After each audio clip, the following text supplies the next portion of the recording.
Council members. In our quest for greater accessibility, we're trying something today, which is reviewing the agenda in advance of the meeting on a videotape so that you can help get yourself prepared for our meeting on Thursday in Middlebury. So I'm just going through the agenda, and you might want to have yours in front of you while you listen to this videotape. The meeting is going to start at 9 promptly. You know our president likes to start on time. And we'll begin, as we always do, with a welcome and with people briefly introducing themselves. We're going to have 3 new members at the meeting. Hannah Neff is a new member who's not able to attend. She'll join us in December.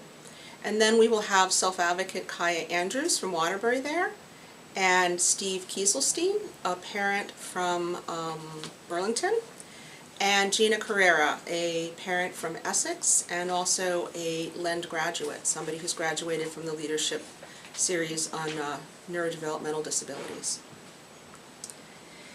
That should probably take us about 15 minutes, and then we're going to spend time, as we always do, just going over what helps people at meetings and assign different roles. And we need to accept the minutes from June 22nd. So if you have a chance to read those minutes, that's really helpful, or have somebody go over them with you. At 9:30, I'm going to give a pretty short report. I'll be updating you on the status of the money we're getting from the federal government for our next fiscal year. That looks to be pretty solid at this point. I'll be talking to you about a visit I made to Washington with a team of Vermonters to learn more about cultural and linguistic competency and how we can begin to implement that in all of our programs. And I'm also going to check in with you about how this videotape was and whether it was helpful to you. Then we have to do the heavy lifting. We're going to do the financial report next. And this is the meeting where we have to have our members adopt a budget for our federal fiscal 18 year. So I'm going to walk everybody through a budget that's for about $500,000, tell you what we're taking in for money, and then the different categories where we're taking money out. And then I will, ask you guys to think about any questions you might have, and then we'll take a short break, as we always do, so that you can check in if you're still wondering how you might want to vote. And we will ask you then to vote to adopt the budget or to not adopt it as presented. This is one of the most important things that a council does in terms of setting the stage for each year. You guys get to decide how the money gets used. At 10:15, we're going to have some guests visiting us and telling us about the work that they've been doing with investments that you've made. Karen Topper from Green Mountain Self-Advocates will be here. I think Max is also coming with her. And they're going to be talking about the work that they do through their self-advocacy grant, which we gave them a 9-month grant about 9 months ago. They're about to finish up their grant. And we will also be hearing from Green Mountain Self-Advocates and from Vermont Legal Aid, the Disability Law Project, about the work that they've done up in the Northeast Kingdom, working on alternatives to full guardianship. So our friend Nancy Bryden, who's the director of the Disability Law Project and has been handling the court piece of that project, will present to us about that, and GMSA will talk to us about the work that they've been doing in schools. You will get a 10-minute break after that, which you will have earned. And then we have one more piece of business to begin before we have our lunch. And that is part 1 of our program committee. I'll start off by reviewing where we're at in our 5-year plan and reminding you what investments we've made and what the status of those special grants is. Then we are going to ask you to consider refunding Green Mountain Self-Advocates at the same level that we did last year. I want to remind you that it is a statutory requirement. Our federal law requires us to support a self-advocacy organization. So this is a little different than some of the other grants that we do, in the sense that this one has a special kind of requirement under federal law. So having heard how GMSA used its money in the last year, you'll be in a good position to make a decision about whether you want to make that investment again. So we're going to again take a vote, which means a 5-minute break. Make sure that you understand what you're voting on, and then we'll take a vote on that, awarding that $60,000 grant to GMSA. Then we get to have lunch, which will be sandwiches, I think. And that's for about an hour. We're still trying to figure out how many legislators are coming. We're going to push them a little harder this week to make sure we have some folks to chat with us, and I'm hoping that our Green Mountain Self-Advocate friends also stay and have lunch with us. At 1 o'clock we go back into session, and the program committee has a couple other things that it needs to ask you about. First is that our executive committee has spent some time looking at our goal number 1. Goal number 1 is where we talk about the work that we're doing to impact underserved communities. That's been mostly in the Northeast Kingdom, and then down in Windsor and arguably Bennington, although we haven't done much in Bennington yet, but in those southern counties, also very underserved parts of the state that experience a lot of poverty.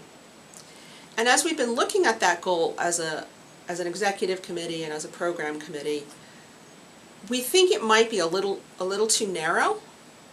One of the lessons that we've been learning from our investments is that we need to not just focus on one project, but maybe we need to, or one area like employment. We might need to impact more than one set of issues in a community to really make a difference. So our executive committee is going to be suggesting some wording changes to the way that we've crafted Goal 1. They're not really huge wording changes. I think in a nutshell we want to add the idea that we could also be working with schools and that education is an area we want to impact. So we will show you those wording changes and ask you what you think. That's laying the groundwork for an idea that that we want to bring to you about a new request for proposals. And this will be the last thing that we ask you about in terms of having to have a vote. So you'll remember that we had a presentation at our June meeting when we were in Lake Maury about the work that some folks from Vermont Family Network had been doing down in Windham County. And they had learned that that part of the state was really, families were really struggling with working with their schools and getting special education services for kids. And as we began to talk about what we could do to address that, Kay Stambler, one of our members, put forward the idea that she would really like us to invest in helping get a better understanding of the laws and better access to legal advice for families in the southern part of the state. And as I think Kay will be presenting, she'll tell you that years ago that's what they had to do in Chittenden, and she's wanting to see that happen in the southern part of the state. And so we're going to be putting out a proposal where we would ask, presumably, some of the disability lawyers in the state to bid on the possibility of holding some legal workshops in that part of the state, similar to something that was done at Voices and Choices, where some of our friends from the Disability Law Project met with individuals who wanted to talk to them about guardianship issues. This would be similar, it'd be a kind of clinic where we might have a presentation at the beginning and then a chance for individual families to meet with an attorney and get some of their questions asked. And this is I'm going to be telling you that this has two benefits. One, the family learns what their rights are. The other thing is that our friends in legal aid learn where there are families that might have potential cases that could be brought to court. So it helps on both sides to push the schools. So we're going to present about that and see whether you think that's a worthy request for proposals to put out as a follow-up to the work that we did through a SEEDS grant in southern Vermont last year. And so we will, after this conversation, probably take a 10-minute break because we're going to have two votes, one about the change to Goal 1 and one about the RFP. And then you will have earned another 10-minute break for just a break to relax. And after that, we're coming up on about 2 o'clock, if we're staying on time, we're going to be hearing from our policy committee. So Susan Aronoff and our friends in the policy committee will be talking about work that they've been doing this summer, and also about some of the networking they've been doing with Rights and Democracy and Indivisible Blue. Sorry, I had to get a little prompt there. And networking with some of the other folks that work on rights issues. Then we will hear from one of our government agencies. We always like to set aside some time on the agenda to hear from one of our government agencies. And Betsy Choquette from Voc Rehab is going to talk for a little bit about how vocational rehabilitation is doing now that they're really having to live with some pretty significant cuts to their program that happened 6, 8, 9 months ago.